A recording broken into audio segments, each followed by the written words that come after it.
Good evening. We have a special Olympic report for you tonight from one of our senior reporters who's gone undercover in VANOC, the Vancouver Olympic Organizing Committee. Now, in order to protect the identity of our reporter, whose life very well could be at risk if he's discovered by VANOC officials, we've altered his appearance and voice for this report.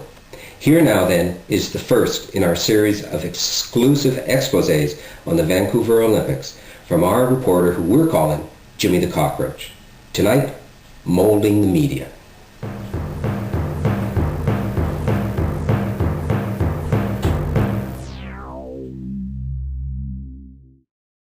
Good evening.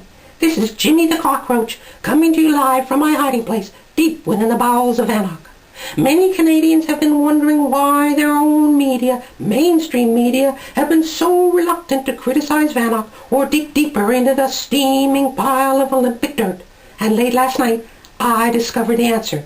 I'd come out of my hiding place in VANOC offices and was rifling through John Furlong's desk when I heard a strange murmuring sound coming from the hall.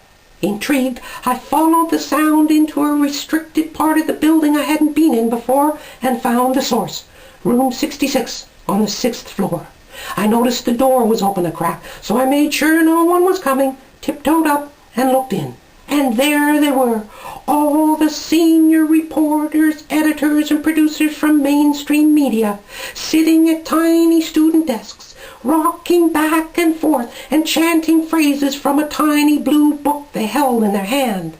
Looking down on them from the walls were huge portraits labeled Lord Harper, Master Campbell, and Furlong Sensei, and banners strung from the walls proclaimed, "Thou shalt not criticize, resistance is futile, and never ask questions." The media moguls looked hungry and sleep-deprived, and if one of them stopped chanting for so much as a second, they were whacked over the head with a wooden ruler by one of the hulking thugs in Quachi costumes circulating throughout the room.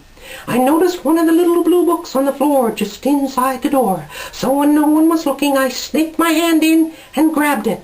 This is it here. The title?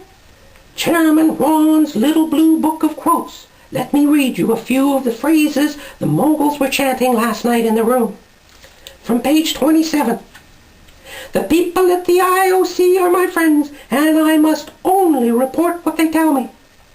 Here's another. Never ever ask about the budget. Never ever ask about the budget. And this one. Exposing Olympic lies is counterproductive and immediately punishable by... Oh, someone's coming.